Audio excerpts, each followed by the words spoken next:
welcome back to my YouTube channel, that is Maths with Shivangi Nagar. Today I will going to start a new topic, that is the arithmetic progression, and according to the class 10th NCERT textbook, this chapter is chapter number 4. Okay, so it's a very interesting topic, important topic. Okay, if you're taking the mathematics as your major subject, then again you will study in the depth this topic in your higher classes 11th and 12th standard. So let's begin with the topic, what this arithmetic progression means. Now see here, before starting the arithmetic progression, some few terms first of all we will discuss. सबसे पहले हम discuss करेंगे sequence, right? Now what do we understand by the term sequence? ये sequence word हमने day to day life में बहुत सुना है. Now what does this sequence mean? So a set of numbers arranged in the definite order according to some rule is called the sequence. हम sequence किसे बोलते हैं कि हमारे पास कोई भी सेट ऑफ नंबर्स है, ठीक है, set of numbers if they are arranged in a definite order. हम यहाँ पे नंबर्स की बात कर रहे हैं, ठीक है, बाकी और भी कुछ अरेंजमेंट हो सकता है, but since we are dealing with in the mathematics the sequence, so we are talking about the set of the numbers. कि अगर हमारे पास कोई सेट ऑफ नंबर्स है और वो अरेंज एक पर्टिकुलर डेफिनेट ऑर्डर में, डेफिनेट ऑर्डर से मतलब है यहाँ पे उसकी पोजीशन से, राइट. अगर वो अपने एक डेफिनेट ऑर्डर में अरेंज है बाय फॉलोइंग सम रूल, कुछ रूल को फॉलो करके, तो हम क्या बोलेंगे कि वो जो लिस्ट ऑफ नंबर्स है, वो जो सेट ऑफ नंबर्स है, वो क्या है, हमारा sequence. For example I said a set of numbers of even numbers. तो इवन नंबर्स में आप क्या लिखेंगे, 2, 4, 6, 8 एंड सो ऑन, राइट. तो ये क्या है, ये एक पर्टिकुलर पैटर्न फॉलो कर रहा है. What the pattern, what the rule it is following, it is that even number. क्या डेफिनेट ऑर्डर में है, बिल्कुल डेफिनेट ऑर्डर में है. लिस्ट ऑफ नंबर्स, आप इसको सीक्वेंस बोलेंगे, sequence of the even numbers. Similarly, I have listed 3 examples over here. The first example is what, 4, 7, 10, 13, 16. These all are the numbers. Now, what particular rule they are following? So, if you see these numbers, all are generated. Every succeeding term is generated by adding the plus 3 in the preceding term, right? If you add 3 in 4, you will get 7. If you add 3 again in 7, you will get the what? You will get the 10. Then again if you add 3 in 10, you will get the next succeeding term, that is 13. और इसी तरीके से ये sequence हमारा क्या हो रहा है, कंटिन्यू हो रहा है. तो एक सेम रूल फॉलो करके ये सीक्वेंस हमारी कंटिन्यू हो रही है, so it is a sequence, right. एक डेफिनेट ऑर्डर में है. अगर आप नेक्स्ट सेकंड वाले सीक्वेंस को देखें, ठीक है, तो अगेन ये list of numbers, set of numbers है. अब इसको हम सीक्वेंस कैसे बोलेंगे, तो देखो ये डेफिनेट ऑर्डर में और एक पर्टिकुलर रूल फॉलो कर रहा है. देखते हैं आपको दिमाग में क्लिक करेगा क्या, बताओ. 2 से 6 कैसे जनरेट होगा, आइदर +4 और मल्टीप्लाई बाय 3, राइट. 2 3 का 6. 6 से 18 कैसे जनरेट होगा, 6 में अगर +4 करोगे तो यू विल गेट 10, बट अगर 6 का 3 टाइम्स करोगे तो यू विल गेट व्हाट, 18. तो यानी कि डेफिनेटली यहाँ पे क्या फॉलो हो रहा है, मल्टीप्लाई बाय 3 रूल, राइट. हम प्रीसीडिंग टर्म का थ्राइस कर रहे हैं और सक्सीडिंग टर्म्स को जनरेट कर रहे हैं. सिमिलरली 18 को 3 से मल्टीप्लाई करोगे तो you will get the 54. So again here is the second example is also a sequence because it is following some particular rule here. Clear? Similarly, if you see the third one, this is also what a sequence. Why? Because if you observe, ये जो sequence है आपका, ये decreasing order में जा रहा है, continue हो रहा है. मतलब आपके जो terms हैं वो क्या हो रही हैं, reduce होती जा रही है. So definitely यहाँ पे कुछ हम subtraction perform कर रहे हैं. तो अगर आप 5 में से 2 eliminate करेंगे तो आपको 3 मिलेगा. 3 में से 2 eliminate करेंगे, -2 करेंगे, अगेन आपको 1 फॉर्म हो जाएगा. 1 में से -2 करेंगे तो आपको -1 मिलेगा, और -1 में से -2 एलिमिनेट करोगे तो यू विल गेट दी 3. तो ये भी एक पर्टिकुलर सेम रूल फॉलो करके सीक्वेंस आपकी कंटिन्यू हो रही है. तो this is also a sequence. तो सीक्वेंस का मतलब आपको समझ में आया, ऐसे लिस्ट ऑफ नंबर्स जो कि एक पर्टिकुलर डेफिनेट ऑर्डर में अरेंज है by following some particular rule. So these are the some examples of the sequences. अब इसमें जो ये numbers arranged है sequence के अंदर, इसको हम क्या बोलते हैं, टर्म्स। यहाँ पे ये 4, 7, 10, 13, 16 ये सब क्या है, ये सीक्वेंस के नंबर्स हैं, तो ये क्या है, उस सीक्वेंस के टर्म्स हैं, ठीक है, उसके मेंबर्स हैं, इनको हम क्या बोलते हैं, टर्म्स। ये term 1, term 2, term 3, term 4, term 5 and so on. या आप किसी और से भी डिनोट कर सकते हैं, like A1, A2, A3, A4, A5 and so on, इस तरीके से। क्लियर है? तो यहाँ पे ये जो सब्सक्रिप्ट में लिखा हुआ है ये क्या डिनोट कर रहा है कि कौन से पोजीशन पे वो टर्म है। फर्स्ट पोजीशन पे है तो A1, सेकंड पोजीशन पे है तो A2, थर्ड पोजीशन पे है तो A3, ठीक है। आप यहाँ पे कोई भी आप वेरिएबल ले सकते हैं। जनरली हम क्या लेते हैं, या तो इस फॉर्मेशन में लेते हैं T1, T2, T3 and so on, या फिर इस फॉर्मेशन में लेते हैं A1, A2, A3 up to AN। Clear है? अगर n टर्म्स की कोई सीक्वेंस है तो आई होप आपको सीक्वेंस समझ में आया। अब अगर सीक्वेंस समझ में आया तो उसी से रिलेटेड है सीरीज, ठीक है।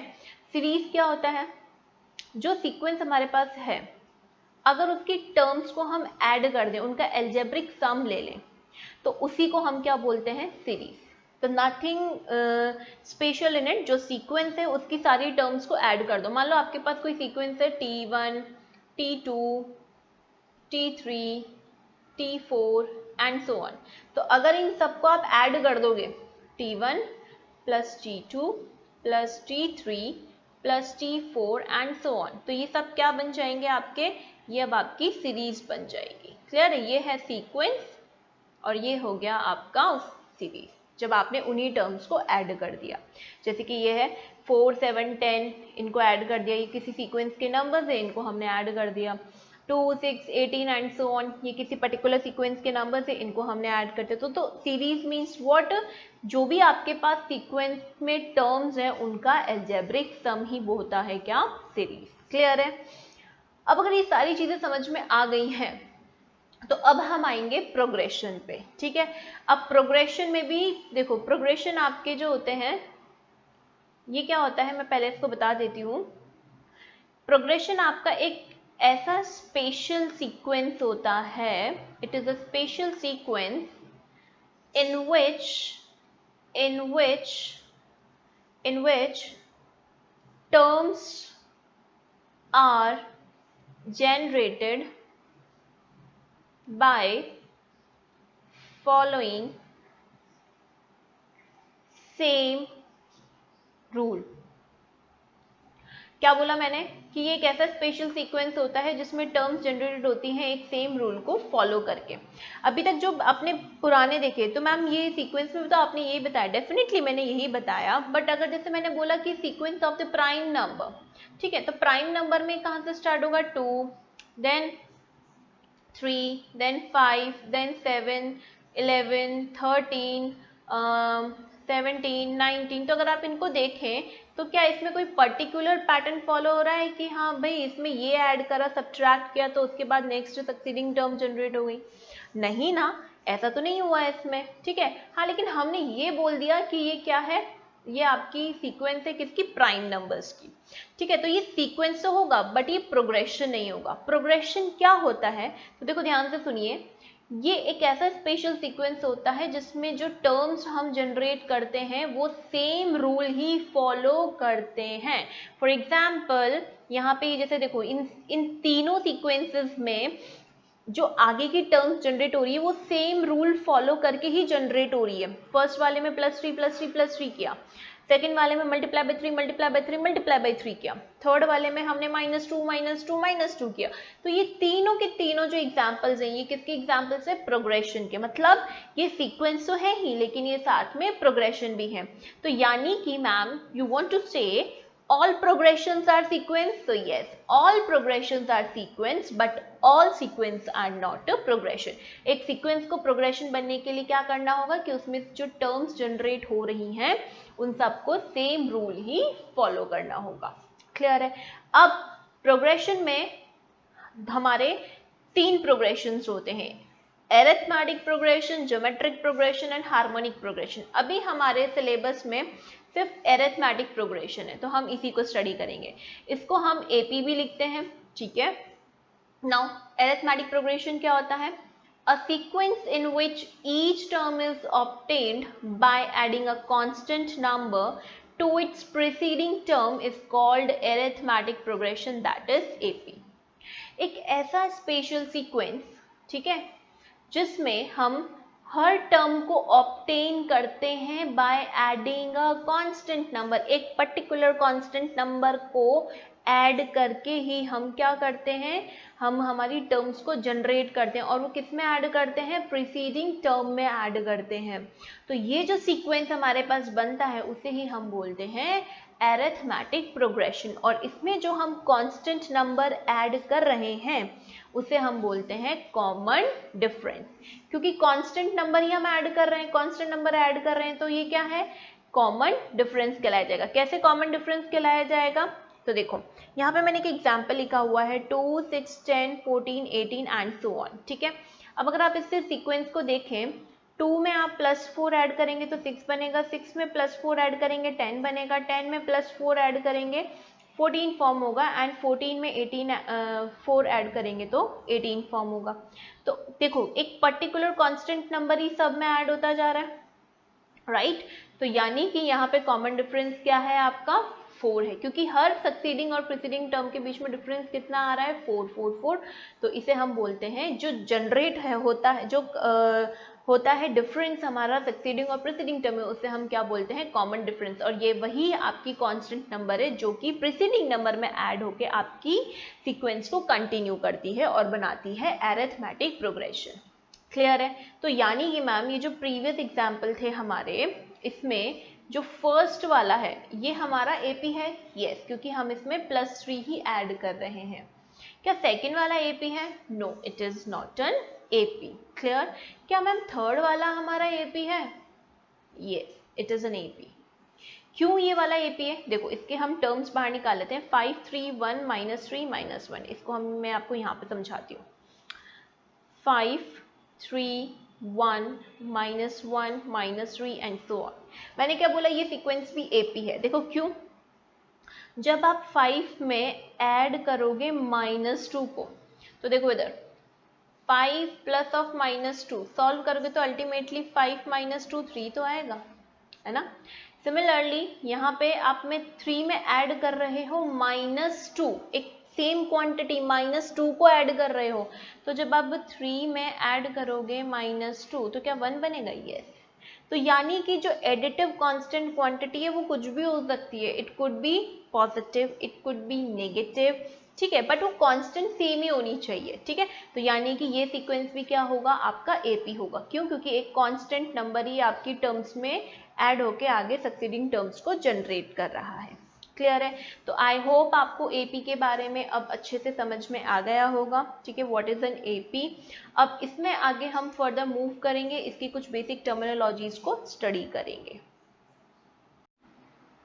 So now after studying the common difference, अभी जो हमने कॉमन डिफरेंस के बारे में पढ़ा, ठीक है, तो अब ये जो कॉमन डिफरेंस है आपका किसी भी AP का, ये आपका पॉजिटिव भी हो सकता है, नेगेटिव भी हो सकता है और 0 भी हो सकता है।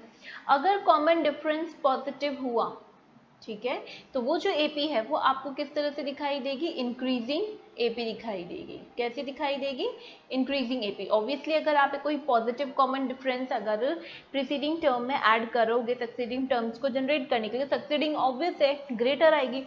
तो जब भी आपका पॉजिटिव कॉमन डिफरेंस होगा तो आपको मिलेगा इंक्रीजिंग AP। अगर आपका नेगेटिव कॉमन डिफरेंस हुआ तो यानी कि जैसे कि हमने देखा था कि जब हम नेगेटिव कांस्टेंट क्वांटिटी को ऐड कर रहे थे तो हमें नंबर्स रिड्यूस होते हुए दिखाई देते थे, तो उस केस में आपको किस तरह की AP मिलेगी, you will get the decreasing AP, right. और कभी कभी आपका 0 भी कांस्टेंट डिफरेंस हो सकता है, दैट मीन्स आपकी जो पूरी इंटायर सीक्वेंस है उसमें एक ही टर्म है, ठीक है। तो लेट्स से मान लो 2 है, अगर आप 2 में 0 ऐड करोगे तो आपको 2 ही मिलेगा, तो ये सीक्वेंस कैसी होगी, 2, 2, 2, 2 डॉट डॉट डॉट। तो ये भी AP ही है, क्यों, क्योंकि इसमें हर टर्म में एक कांस्टेंट डिफरेंस बेयर हो रहा है, दैट इज व्हाट दी 0।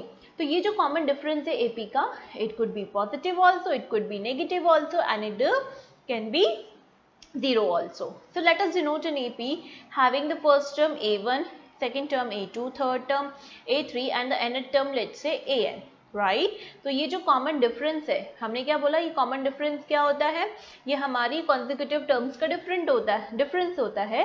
तो यहाँ पे जब आप A2 और में से A1 को आप सब्ट्रैक्ट करेंगे, सक्सीडिंग टर्म से प्रीसीडिंग टर्म को माइनस करेंगे, जैसे कि A2 minus A1, A3 minus A2, right, फिर A4 में से A3 को माइनस किया। तो इसी तरह से जब आप जो लास्ट टर्म है an, तो इसकी जस्ट प्रीवियस वाली टर्म क्या हुई होगी, n माइनस वन टर्म ही हुआ होगा, और वो क्या, उसको कैसे लिखेंगे, an माइनस वन। तो जब आप an में से an माइनस वन को माइनस करेंगे तो इन सब का जब आप रिजल्ट देखेंगे तो वो सेम आएगा, that is what the common differences को हमने डिनोट किया है स्मॉल d से।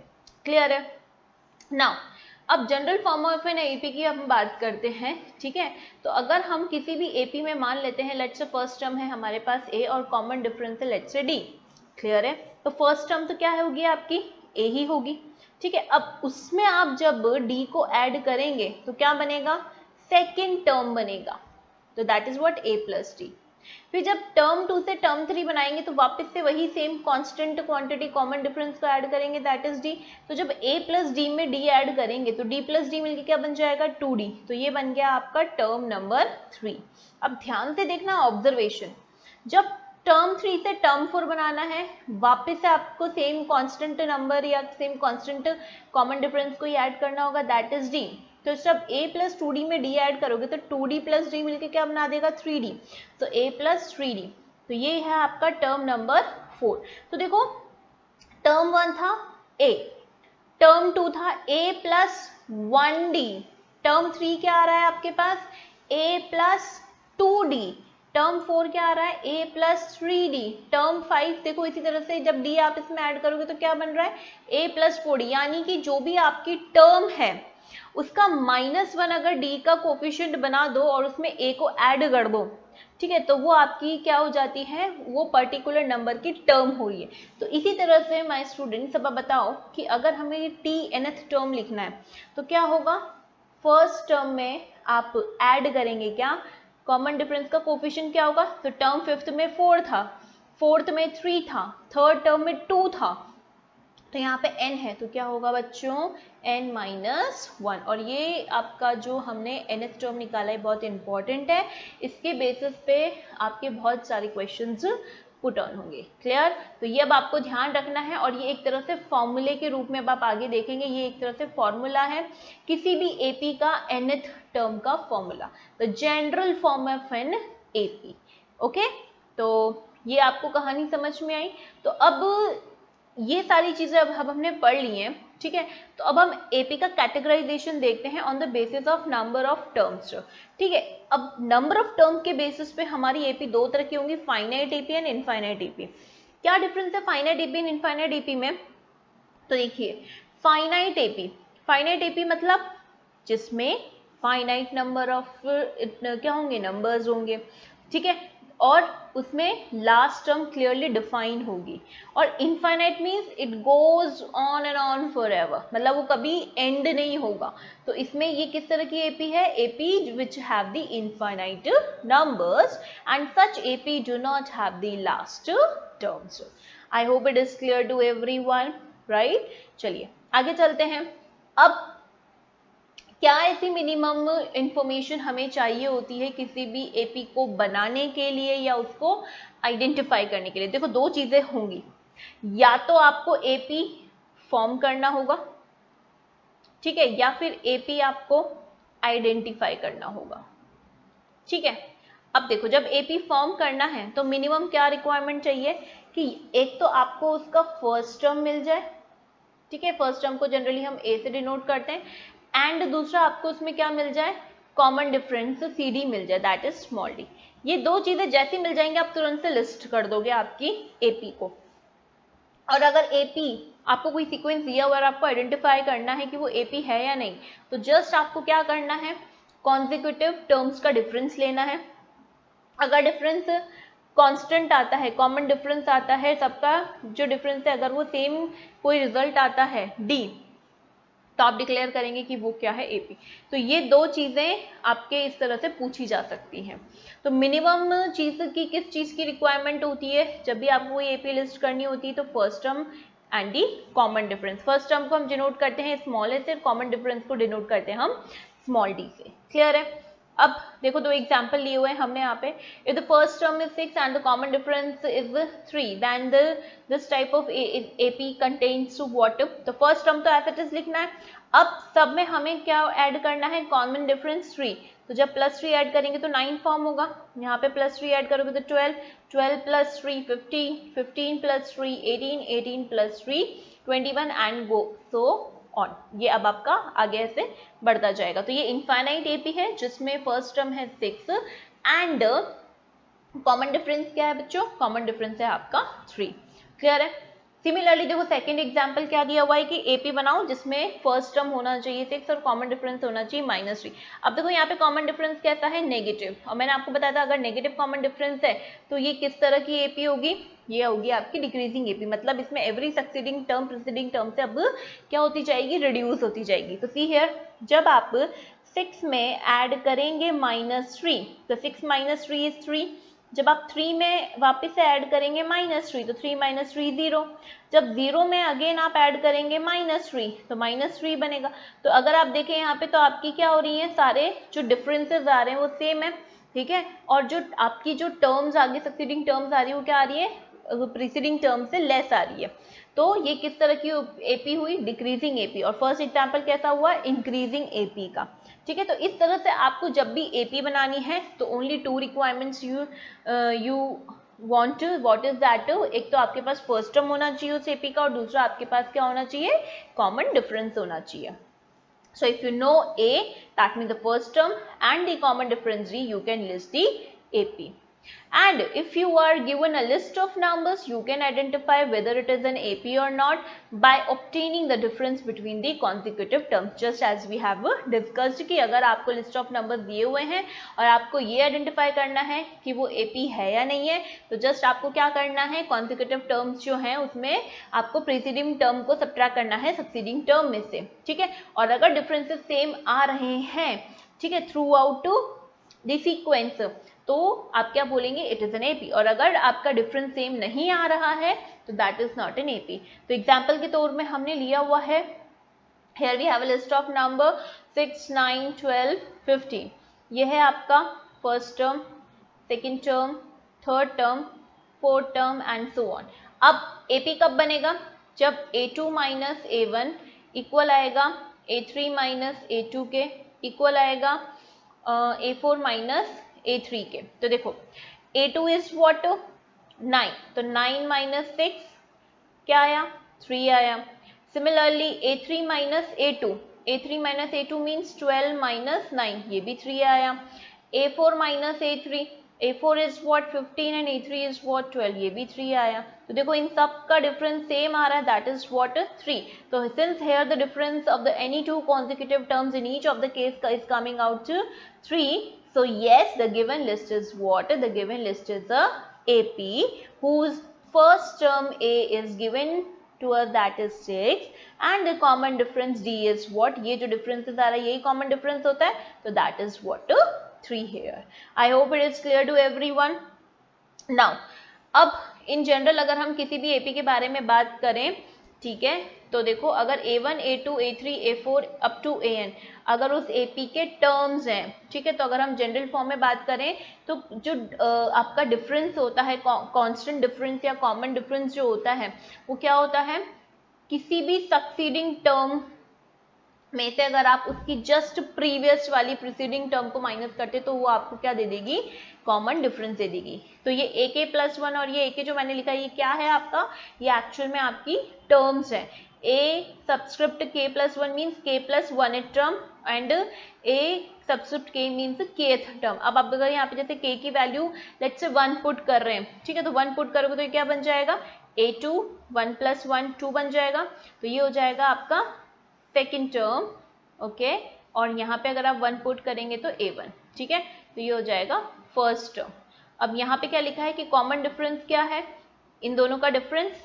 तो ऑब्वियसली यही हमने पढ़ा है कि सक्सीडिंग टर्म में से अगर आप प्रीसीडिंग टर्म को माइनस करते तो you will get the common difference. Clear है बच्चों? So to find the D or the common difference of any AP A1, A2, A3, A4 up to AN, we always have to subtract A1 from the A2. अच्छा, एक और चीज ध्यान रखनी है कि जब भी आप कॉमन डिफरेंस निकालना चाहते हैं तो हमेशा सक्सीडिंग टर्म में से ही प्रीसीडिंग टर्म को माइनस करना है। जैसे यहाँ पे A1, A2, A3, A4 दिए हुए हैं तो A2 में से आप A1 को माइनस करेंगे। A1 minus A2, A1 minus A2 नहीं देगा आपको कॉमन डिफरेंस, क्या होगा A2 माइनस A1। क्लियर है? सिमिलरली A2 माइनस A3 नहीं, A3 में से A2 को माइनस करेंगे आप। ठीक है, तो ऐसा बार बार करने की जरूरत नहीं है। अगर डिक्लेयर किया हुआ है AP है तो आप किसी भी एक पेयर को उठाओ और उसमें से सक्सीडिंग टर्म में से प्रीसीडिंग टर्म को माइनस करो, फटाफट से D कैलकुलेट कर लो। क्लियर है? नाउ अब चलो कुछ एग्जाम्पल करते हैं। जो भी हमने थ्योरी पढ़ी है ये AP के बारे में, देखो किस तरह से क्वेश्चंस आते हैं। For the AP 3/2, 1/2, -1/2, -3/2 and so on. तो देखो यहाँ पे हमें डिक्लेयर कर दिया कि ये जो सीक्वेंस है आपको जो दिया हुआ है ये क्या है, AP है। AP है तो यानी कि इसका जो कॉमन डिफरेंस होगा वो क्या होगा, वो through out the sequence same होना चाहिए, यानी कि किसी भी कॉन्सिक्यूटिव टर्म्स का जो डिफरेंस है वो सेम होना चाहिए। क्लियर है? तो हमें यहाँ पे क्या लिखना है, हमें आइडेंटिफाई करना है एक तो फर्स्ट टर्म। तो फर्स्ट टर्म तो जो बिल्कुल फर्स्ट में लिखा हुआ है that is the first term. तो फर्स्ट टर्म आपकी इस AP का क्या हुआ, तो first term of this AP is 3/2। Now what is the common difference, तो कॉमन डिफरेंस कैसे निकालेंगे, तो आप कोई भी एक पेयर ले लो। तो this is your 3/2, 1/2, -1/2, -3/2 and so on. ये दिया हुआ है। This is your first term, this is your second term, third term, fourth term. कोई भी एक पेयर उठा लो। मेरा मन हुआ मैंने A2, A3 उठाया और कॉमन डिफरेंस निकालने के लिए क्या करना होगा, A3 में से A2 को माइनस करना होगा। So common difference is what, A3 minus A2। A3 term क्या है बच्चों, -1/2। उसमें से आपको एलिमिनेट करना है, माइनस करना है A2 दैट इज 1/2। अब अगर आप इसको सॉल्व करेंगे तो what you will be getting here, so denominator is same, so -1, so -2/2 gives you what, -1। so common difference is what here, -1। तो common difference अगर नेगेटिव है तो बच्चों ये किस तरह की AP होगी, तो मैंने आपको बताया था जब भी common difference नेगेटिव है अगर किसी भी AP का तो it is a type of a AP which is going in the decreasing form, so decreasing AP। Clear है? और आगे चलते हैं। देखो और किस तरह से क्वेश्चन पूछे जा सकते हैं कि देखो इस तरह से आपको नंबर्स दे दिए जाते हैं, सॉरी सीक्वेंस दे दी जाती है और आपसे चेक करवाया जाता है कि पहले ये चेक करो कि ये AP है या नहीं, और अगर AP है तो इसके नेक्स्ट 2 टर्म्स और फाइंड आउट कर दो। अब AP किसी भी सीक्वेंस को AP में बनने के लिए क्या होना चाहिए, कॉन्सिक्यूटिव टर्म्स में कांस्टेंट डिफरेंस जो है वो सेम होना चाहिए। यही हमने सीखा। चलो देखते हैं यहाँ पे इन टर्म्स का डिफरेंस कितना आ रहा है, तो 4 में +6 करोगे तभी 10 बनेगा, इसमें +6 किया तभी 16 बना, इसमें +6 किया तब 22 बना, यानी कि first is what, this sequence is, yes it is an AP। ठीक है, ये आपका क्या है, सीक्वेंस AP है। अब अगर AP है तो हमें नेक्स्ट 2 टर्म्स और फाइंड करनी, तो अगर आप इसमें +6 ऐड करेंगे तो 22 + 6 मेक्स व्हाट, 28। तो ये आपकी फर्स्ट नेक्स्ट टर्म जो मिसिंग है, वापिस इसमें आप 6 ऐड करेंगे तो व्हाट यू विल गेट 34। तो जो आपकी अदर नेक्स्ट 2 टर्म्स हैं, नेक्स्ट 2 टर्म्स वो क्या क्या आई हैं बच्चों, सो दे आर 28 एंड 34। क्लियर है? इसी तरह से सेकंड वाले को चेक करते हैं। इन दोनों का डिफरेंस कितना है बच्चों, तो -1 में से आप 1 को एलिमिनेट करेंगे, क्या आएगा, -2। सिमिलरली -3 में से -1 को एलिमिनेट करेंगे आप तो क्या आएगा, -2। सिमिलरली इनमें भी डिफरेंस कितना आ रहा है, -2, राइट। तो क्या ये भी AP है, yes it is also an AP, yes it is an AP।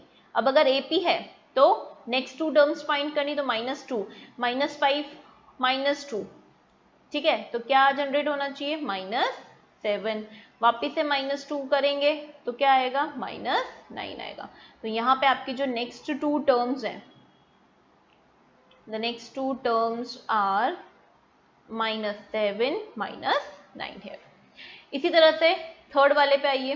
Third वाले में अगर आप ध्यान से देखें तो ये आपकी AP नहीं होगी। देखो क्यों नहीं होगी, -2 और 2 का जब डिफरेंस लेंगे तो अगर ये है A1 A2 A3 A4 ये है A5, तो जब आप A2 माइनस A1 कर रहे हैं तो 2 में से माइनस किया -2 यू आर गेटिंग 4। जब आप A3 में से A2 को माइनस कर रहे हैं, इनका डिफरेंस ले रहे हैं, तो -2 में से जब -2 कर रहे हैं तो अब -4 आ रहा है। तो देखो डिफरेंस तो यहीं पे अलग अलग आ गया। अब जैसे ही अगर आपने कोई भी दो पेयर्स ले उनका डिफरेंस अलग आ गया तो आप तुरंत बोलोगे no it is not an AP। क्यों? क्योंकि कॉमन डिफरेंस आपकी जो नंबर्स हैं उनमें सेम नहीं है। इसी तरह से फोर्थ वाला देखिए, फोर्थ वाले में भी क्या होगा, again it is not an AP। क्यों? चलो यहाँ पे आपका जो डिफरेंस है 0 है, यहाँ पे भी 0, लेकिन जैसे 2 - 1 करोगे तो 1 डिफरेंस आ जाएगा, फिर वापस से 0 0, फिर वापस से डिफरेंस लोगे तो 1 आ गया, अगेन 0 अगेन 0। तो यानी कि हमें AP कब बोलते हैं किसी भी सीक्वेंस को, जब through out the sequence consecutive terms का जो डिफरेंस है वो सेम हो। बट यहाँ पे तो 0 0 1 0 0 1 इस फॉर्मेशन में आ रहा है, तो अगेन हम क्या बोलेंगे, it is not an AP। And why it is not an AP? क्योंकि यहाँ पे कॉमन डिफरेंस सेम नहीं है। तो आई होप अब AP में जो बेसिक जो है इंट्रोडक्टरी पार्ट की AP क्या होता है, ठीक है, उसमें कॉमन डिफरेंस क्या होता है, किसी भी AP को लिस्ट करना है तो क्या मिनिमम रिक्वायरमेंट है, first term and common difference, और अगर कोई सीक्वेंस दिया हो तो कैसे आइडेंटिफाई करना है कि ये AP है या नहीं है, वो आपको बहुत अच्छे से क्लियर हो गया होगा। So if you got each and every concept, if you like my video, give me a thumbs up, do share with your friends, and if you're new to my channel then please do subscribe it and stay tuned with the channel because अब next turn पे हम लोग पहले कुछ questions करेंगे जो हमारी NCERT text book के हैं, और फिर उसके बाद हम आगे और फर्दर कंसेप्ट्स को स्टडी करेंगे, ठीक है। So till then, bye bye, take care, see you in my next video with the next exercise.